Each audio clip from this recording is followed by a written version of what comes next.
Linkin with Robbie. So dude hit me in my DM, right? And I'm just like, all you niggas freak out, and that's just all it is. First off, girl, fuck him. And you are now listening to Linkin with Robbie.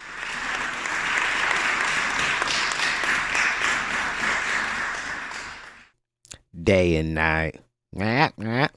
So boom, day 9 of the trial. And y'all know they had Kid motherfucking Day and Night Cudi on the stand, baby. And he came in there on some James Dean tip. I was loving it with the little cigarette he was smoking on with the little jeans and stuff. He was looking cute or whatever the case may be. Was really shocked that he was even gonna testify. But as you may know, he testified. But before we get into all that, let's start from the top. We was finishing off with Kaplan. You know, George Kaplan, one of the old assistants that used to work for Diddy. We decided to finish off from him, and he basically just spoke on what made him decide to stop working for Diddy. What was the transgression or the incident that caused him to really say, I'm done doing this? So, for what I gather, this was when Gina was in the picture. Now, Gina is another one of Diddy's little yayas, little Diddy bops. And basically there was an apple incident where Diddy was throwing apples at Gina, and Kaplan was just like, this is enough.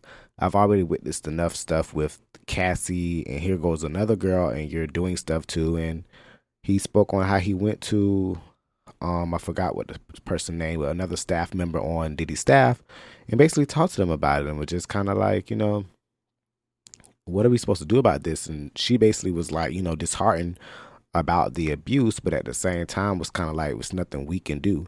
And apparently the lady still worked with him up until this day. So I don't know if maybe she quit now, but she's still in the vicinity of things. So maybe she'll come up again in the trial.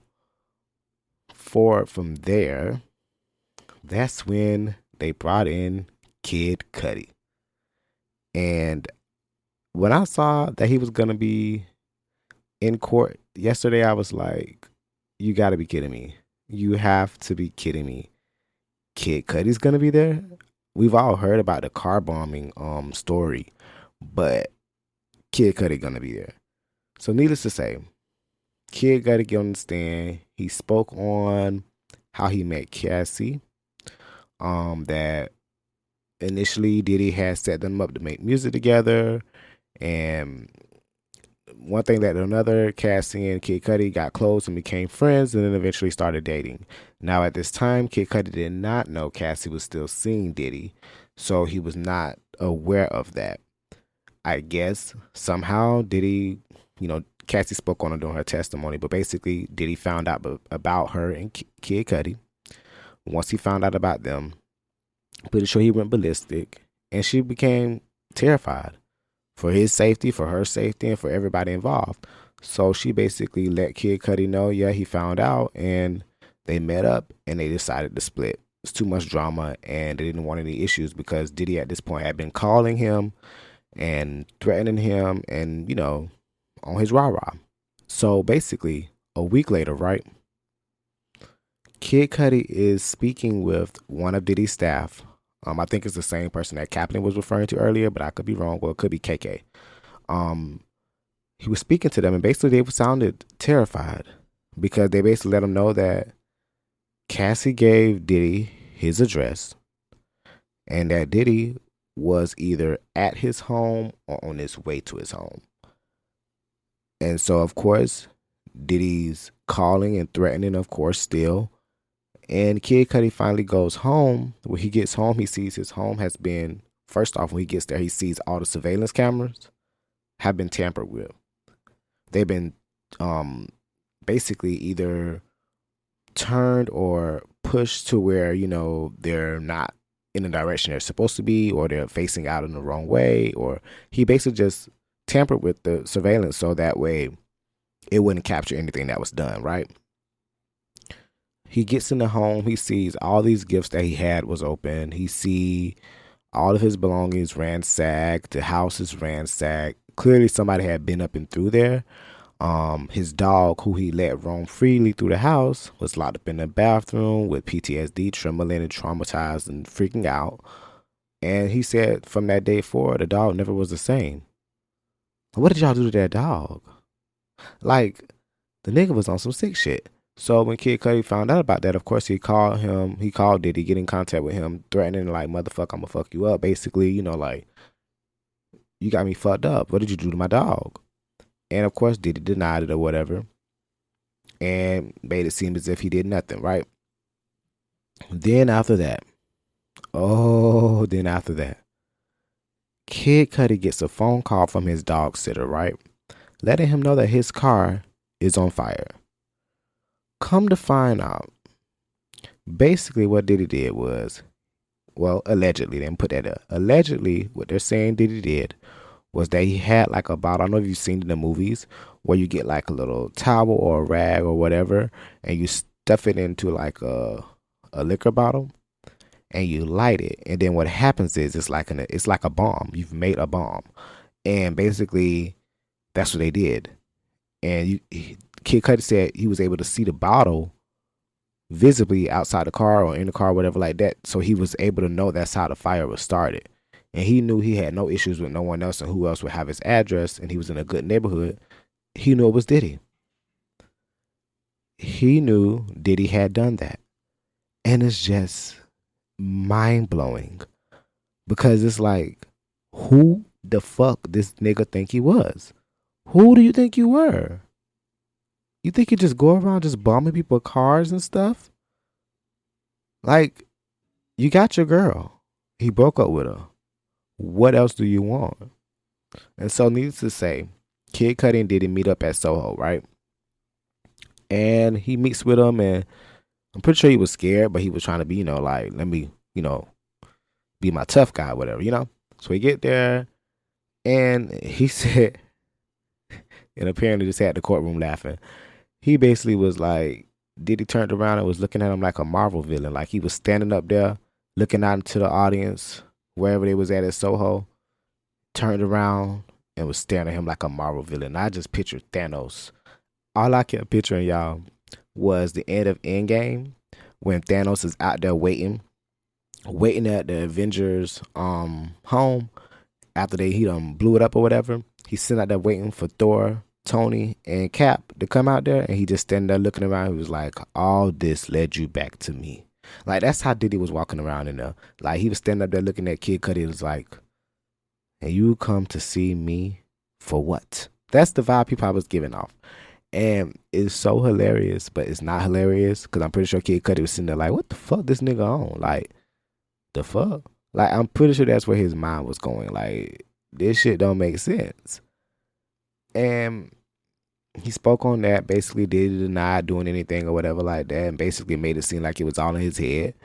And they went on years, and then they met up again at Soho again, and Diddy apologized for everything. I'm pretty sure he didn't own up to doing anything specifically, but he apologized for everything, and Kid Cudi let it go.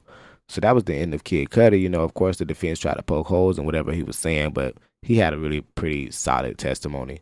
After that, they brought in a makeup artist who basically was a good person to bring up because she basically spoke on an incident that happened after a Grammy party at Prince's house. I know a lot of sentences, a lot of words in that sentence that really interests me.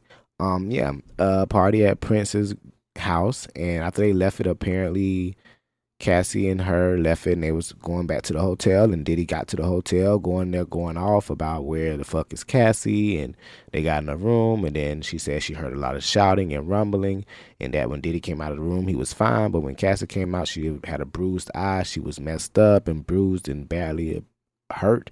So she said she took Cassie to her home to finish her makeup, quote unquote makeup. And basically she brought a friend of hers that was a doctor over. The doctor looked at her to check out her ribs and her eye to make sure she didn't have a concussion. And basically the doctor advised for them to go to the ER. And of course they didn't go to the ER because she was terrified.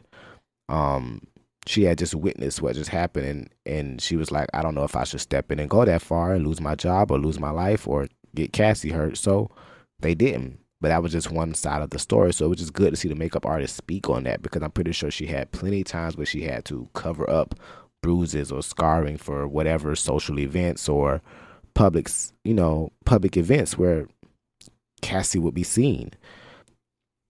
But yeah, that was pretty much day 9 of the trial of the century. And, I like how they hammered in on the scene, like the star witness of that day was Kid Cudi, of course, because that was a lot of statements that you needed to hear.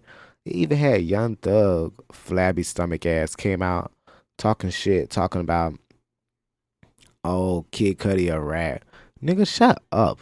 Somebody tried to bomb his house and broke into his house and did something to his dog and shit like that. That man has the right to come out and snitch. The hell you talking about?